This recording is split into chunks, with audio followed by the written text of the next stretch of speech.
Everyone, welcome to my YouTube channel. So आज का जो टॉपिक हम डिस्कस कर रहे हैं वो है PCR, that is polymerase chain reaction. और ये जो टॉपिक है ये बहुत इंपॉर्टेंट है आपके क्लास 12th एग्ज़ाम के लिए भी और नीट एग्ज़ाम और सारे एंट्रेंस एग्ज़ाम के लिए।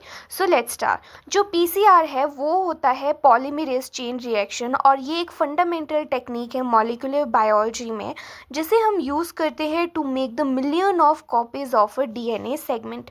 आपने एक डीएनए सेगमेंट लिया है और इसकी बहुत सारी जो कॉपीज़ है, मिलियंस कॉपीज़ अगर आपको बनानी है तो उसके लिए हम पीसीआर का यूज़ करते हैं। व्हाट पीसीआर डज, जो पीसीआर है ये एक्ट करता है एज अ मॉलिक्यूलर फोटोकॉपियर। मतलब एक डीएनए है उसकी बहुत सारी जो है फोटोकॉपीज बनाएगा, starting with a tiny amount of DNA. चाहे बहुत ही छोटा सा डीएनए का सेगमेंट हो, उससे भी बहुत सारी कॉपीज बन सकती हैं। So it amplifies the copies a target region, so it can be studied in detail, ताकि उस डीएनए की जो सेगमेंट है हम उसे डिटेल में स्टडी कर सकें। और ये जो प्रोसेस होती है ये बहुत ही स्पेसिफिक होती है, बहुत ही सेंसिटिव होती है, फास्ट है एंड पावरफुल है। So this is what PCR. जो पीसीआर साइकिल है, 3 सिंपल स्टेप्स होते हैं इसमें। फर्स्ट जो स्टेप होता है वो होता है डीनेचुरेशन, सेकंड स्टेप होता है अनीलिंग और थर्ड स्टेप होता है एक्सटेंशन। जो डीनेचुरेशन स्टेप होता है इसका जो टेम्परेचर है वो होता है 95 डिग्री सेल्सियस। ये जो टेम्परेचर्स हैं ये इंपॉर्टेंट है, याद रखना। जो सेकंड है वो है 50 to 65 डिग्री सेल्सियस जिसमें अनीलिंग होती है, और थर्ड है 72 डिग्री सेल्सियस।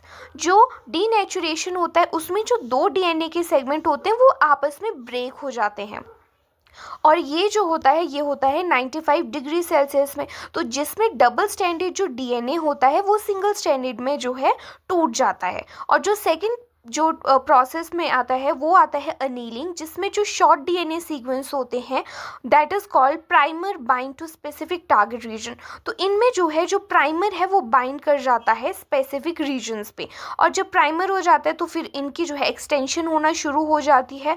तो an enzyme called DNA polymerase, जो डीएनए पॉलीमरेज करके एक एंजाइम होता है वो जो है इसको आगे एक्सटेंड करता है और फुल जो है एक नया आपस में डीएनए बनाता है।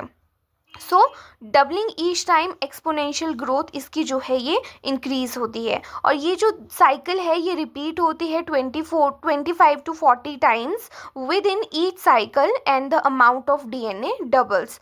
तो ये जो है इसमें 3 प्रोसेस होती हैं।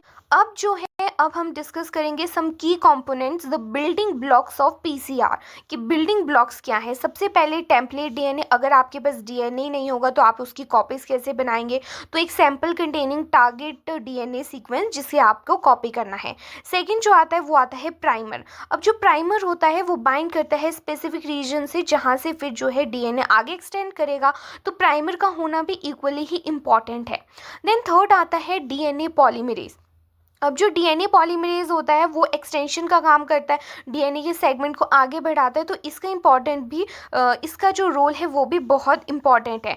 देन आते हैं हमारे पास न्यूक्लियोटाइड्स। जो न्यूक्लियोटाइड्स होते हैं डीएनटीपीएस, जैसे कि एडेनिन, ग्वानिन, थाइमिन, साइटोसिन, ये सारे बिल्डिंग ब्लॉक्स हैं, और ये तो एक डीएनए को बनाने के लिए सबसे ज़्यादा इंपॉर्टेंट होते हैं। तो ये सारा भी इंपॉर्टेंट है। और फिफ्थ जो है वो है बफर सॉल्यूशन, तो maintain the optical pH and salt concentration and environment for PCR to work effectively, ताकि वो सारा काम अच्छे से इफेक्टिवली कर सके, उसके लिए बफर सॉल्यूशन लिया जाता है। तो ये सारे जो की कंपोनेंट्स है ये वाकई बहुत इंपॉर्टेंट है। किसी एक भी अगर मिसिंग है तो हमारी जो प्रोसेस है वो कंटिन्यू नहीं होगी। सो together they make millions of copies which is possible. अब जो है इसकी एप्लीकेशंस क्या है, इसे हम कहाँ कहाँ यूज़ करते हैं और यूज़ कर सकते हैं। तो फर्स्ट आता है जैसे मेडिकल डायग्नोसिस, जैसे डिटेक्टिंग द इन्फेक्शंस लाइक कोविड-19। तो उसमें भी जो है बहुत ज़्यादा हमने इसका यूज़ किया था, बिकॉज़ ये काफ़ी फास्ट होता है, एक्यूरेट होता है और लाइफ सेविंग होता है। और जो स्मॉल सैम्पल से भी हम बहुत सारे बिग जो है इम्पैक्ट इसमें देखते हैं। सेकेंड आता है फॉरेंसिक साइंस, जिसमें DNA fingerprinting for human identification. हम इससे जो है आइडेंटिफाई कर सकते हैं किसका जो है ये फिंगरप्रिंट है, किसने यूज़ किया हुआ है। Solving crimes and seeking the justice उसके लिए यूज़ होता है। Then genetic research and cloning, so amplifying gene for research and cloning, हमें अगर रिसर्च करनी है, जैसे डिस्कवरीज करनी है, एडवांस करना है कुछ और detecting the mutations and inherited disorder in identifying genetic changes and link to diseases. तो अगर कोई भी जो है डिसीज़ है वहाँ पर जेनेटिक कोई म्यूटेशन हो रहा है तो हम उसे आइडेंटिफाई कर सकते हैं। So it is better for diagnosis and better outcomes we get from this.